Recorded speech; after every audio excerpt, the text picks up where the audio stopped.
आत्ताच मी मनसेचे प्रवक्ते प्रकाश महाजन यांचा व्हिडिओ पाहिला। नाशिकची मनसेची शिबिर जे आहे ते चालू आहे आणि प्रकाश महाजन यांना आमंत्रित निमंत्रित काही केलेलं नाही आहे।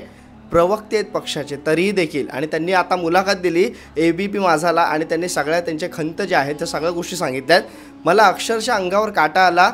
आणि मनसे पक्षामध्ये पण अशा गोष्टी होतात का? आता मला तर माहीत होतं, आधीपासून होतं, मी त्याच्यावर सविस्तर 1-2 व्हिडिओमध्ये बोललो पण आहे, पण हे मला असं वाटलं होतं कार्यकर्ता पदाधिकारी यांच्याचमध्ये होतं, नेता प्रवक्ता यांच्यामध्येही होतं ही गोष्ट। मला असं वाटलं होतं की प्रत्येक पक्षामध्ये असं ठीक आहे, पण मनसेमध्ये कधीच नको असं व्हायला।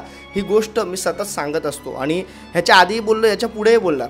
माझा राजसाहेबांविरुद्ध काही द्वेष नाही। जसंच आपल्या जर का प्रकाश महाजनची तुम्ही मुलाखत पाहिली तर तुम्हाला कळेल मला काय बोलायचं आहे। प्रकाश महाजन यांनी देखील तेच सांगितलं, मी माझा देव बदलणार नाही, पण माझ्या देवाने जर का आता मला बोलवलं तरच त्यांना जर का माझी भक्ती जर का पटत असेल किंवा त्यांना माहीत असेल माझी भक्ती किती आहे तर ते मला बोलवतील।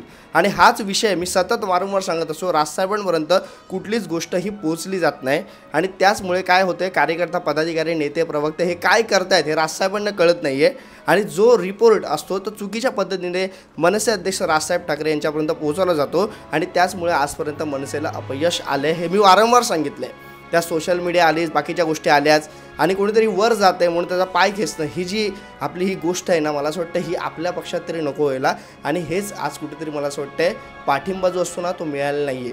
आज मी जर का तुम्हाला खरं सांगू, मी भरपूर ठिकाणी असे मी ऐकलेत, मला काही लोक फोन देखील करतात, असे अनुभवलेले किस्से आहेत, मला नाव नाही घ्यायचं त्या गोष्टींचं किंवा त्या व्यक्तींचं, पण असे आहेत ना की आपला व्यक्ती एखादा पोस्ट जरी करतो ना तरी बाकीचे जेव्हा टीका करतात ना त्याच्यावर की तुमचा पक्ष असा किंवा तुझा नेता असा, त्याच्या विरुद्ध त्याच्या बाजूने आपल्या कोण बोलत पण नाही, हे आपले कोण जे पदाधिकारी कार्यकर्ते असतात ते। आणि त्याचमुळे हे फक्त काय पैसे खायलाच आणि राजसाहेबांच्या नावाखाली किंवा मनसेच्या नावाखाली पैसे खायलाच फक्त पक्षामध्ये काम करतात का, हा मोठा प्रश्न आहे। आणि त्याच्यामुळे तुम्ही आतून जर का महाराष्ट्र सैनिक मनसैनिक असाल ना तर तुम्हाला असं वाटतं तिकडे एखाद्या नेत्याला असेल, एखाद्या प्रवक्त्याला असेल, एखाद्या पदाधिकारी, एखाद्या महाराष्ट्र सैनिकाला छोट्यातला छोटा त्याला जर का कोणी नावं ठेवत असेल तर त्याच्यामागे खंबीरपणे उभं राहिलं पाहिजे, तो खरा महाराष्ट्र सैनिक। नाहीतर तुम्हाला राजकारणच करायचं असेल तर बाकीचे पक्ष तुम्हाला चालू आहेत, तुम्ही चालते व्हा तिकडे। मला तर ह्याच शब्दात तुम्हाला बोलायचं आहे, कारण महाराष्ट्र सैनिक हे अशा या पक्षात आहेत जिकडे महाराष्ट्र सैनिक सच्चा आहे, साफ दिलाचा आहे, असा असला पाहिजे। हे फक्त तुम्ही राजकारण म्हणून बघू नका या गोष्टींना। एक कार्यकर्ता जो असतो तो आपल्या स्वतःसाठी काम करत नसतो, हा पक्षासाठी, हा राजसाहेबांसाठी, हा एक पक्षातला कोणतरी टीका करता म्हणून त्याला प्रतिउत्तर देत असतो। त्याच्यामध्ये आपण पण महाराष्ट्र सैनिक पदाधिकारी, महाराष्ट्र सैनिक बोलतोच काम त्याला रिप्लाय दिला पाहिजे। तुम्ही कुठलाही नेते असाल, तुम्ही पदाधिकारी असाल, प्रवक्ते असाल, तो विषय राहिला बाजूला। तुम्ही स्वतः जेव्हा इंटरव्ह्यूमध्ये बोलता ना, मी एक साधा महाराष्ट्र सैनिक आहे, मी सामान्य कार्यकर्ता आहे, मग तुमचं पद हे मध्ये आलं नाही पाहिजे या सगळ्या गोष्टींमध्ये, मला असं वाटतं। मी आज कुठल्या पक्षाच्या पदावर नाही किंवा कुठला कार्यकर्ता नाही, पण एक टीम जी आपण मीडियासमोर बोलतो ना, मी साधा कार्यकर्ता आहे, मी महाराष्ट्र सैनिक आहे, हे मला असं वाटतं प्रत्येक महाराष्ट्र सैनिक म्हणूनच पदाधिकाऱ्यांनी आणि कार्यकर्त्यांनी राहिलं पाहिजे, तरच मला असं वाटतं राजसाहेबांचा विश्वास आपण, राजसाहेबांचं स्वप्न आपण साकार करू शकतो। आज इथे ही चूक जी झाली ही सगळी प्रकाश महाजन साहेबांना शिबिरात बोलवलं नाही किंवा त्यांच्या मागे कोणी राहिलं नाही, हे न राहण्याचं जे आहे ना कारस्थान, हे प्रत्येक वेळेला मी बघत आलो आहे। महाराष्ट्र सैनिक असा नको, आणि जर का तुम्ही असा असाल महाराष्ट्र सैनिक, मला असं वाटतं त्याची कंप्लेंट हे राजसाहेबांपर्यंत गेलीच पाहिजे। मग तिथे कोणी मध्ये पदाधिकारी येत असेल जो कंप्लेंटवर घेऊन जाऊच देत नसेल तर मला असं वाटतं त्याची पण कंप्लेंट राजसाहेबांपर्यंत पोचली पाहिजे। त्यासाठी आपलं हे चॅनल आता याच्यापुढे तप्तर राहील आणि मी त्यांची पोलखोल आता करणार, मग कुठलाही पदाधिकारी असू दे।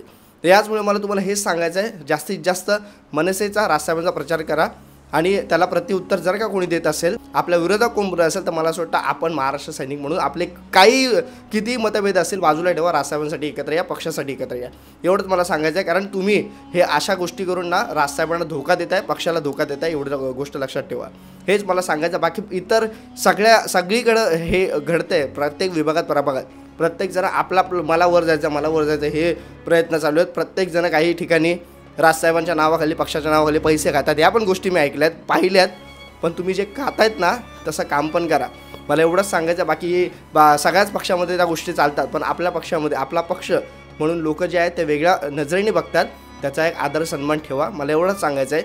बाकी प्रत्येकाचा आदर सन्मान असला पाहिजे, वय असेल, पद असेल, ह्या गोष्टी तर असल्याच पाहिजे, पण आपल्या पक्षाचं महत्त्वाचं म्हणजे जर का कोण भूमिका घेत असेल तर त्याला एकटं नाही वाटलं पाहिजे आपण, नाही तर मग हे असंच होईल। प्रकाश महाजन काय बोलले, मला आता नितेश राणे, नारायण राणे यांना सॉरी बोलावं लागेल नाही तर मग पक्षाच्या बाजूने बोलावं लागेल. पक्षाच्या बाजूने बोललं तर कोण नाही आहे सोबत बोलायला, मग ह्यांना सॉरीच बोलू दे. मग काय ती पक्षाची इज्जत राहिली, राजसाहेबांचीच इज्जत गेली ना.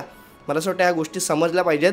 आणि प्रत्येक महाराष्ट्र सैनिक जर का लढत असेल तर त्याच्या बाजूने आपण पदाधिकारी, मग तुम्ही प्रवक्ते असाल, कार्यकर्ते असाल, कोणी पदाधिकारी असाल, राजसाहेबांनी आदेश दिला आहे आपण प्रत्येकाने एकमेकाच्या मागे खंबीरपणे उभे राहावं आणि तिकडे तुमचे मतभेद जे असेल ते सगळे चुलीत ठेवा.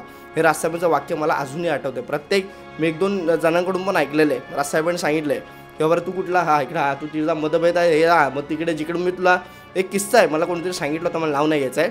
हां काय झालं, हां ते अच्छा तू मला जिकडं घ्यायला आला होतंस ना, राजसाहेबांनी सांगितलं होतं तिकडेच मतभेद सगळे सोडून यायचे आणि इथे मला भेटायला यायचं. ह्या गोष्टी मला असं वाटतं राजसाहेबांच्या ज्या मनात आहे तुम्ही तेच ठेवा. नंतर हा पुढे जातोय, त्यांनी काहीच काम नाही केले, ह्याने माझा बॅनरवर फोटो नाही आलो, अशा चुटूक पुटूक ज्या गोष्टी आहेत ना, ह्या गोष्टी करू नका, एवढंच मला सांगायचं. आणि जे करतील त्यांनी मला मराठी बोलून इंस्टाग्रामवर मेसेज करा, मी त्यांच्या विरोधात बोलणार, पण पुरावे पण द्या. नाहीतर तुम्ही असंच मेसेज करा, बोलणार नाही हा मला त्रास देतो, असं नाही. तर मला असं वाटतं हीच गोष्ट मोडून काढायची. महाराष्ट्र सैनिक म्हणून आपण खंबीरपणे राजसाहेबांच्या मागे, मनसेच्या मागे उभं राहायचं, एवढंच असं बोलतो. बाकी उद्याच्या व्हिडिओत बोलेल. प्रकाश महाजन साहेबांचं दुःख वाटतं आहे. मला असं वाटतं राजसाहेब त्याच्यावर निर्णय घेतील तो काय ते. आणि प्रत्येकजण पक्षाची बाजू घेत असताना पण जे अधिकृत पक्षाचे काही गोष्टी असतील त्या सांभाळून सगळ्या गोष्टी बोलाव्यात एवढं पण मला वाटतं. तुर्तास सांगतो. जय हिंद, जय महाराष्ट्र.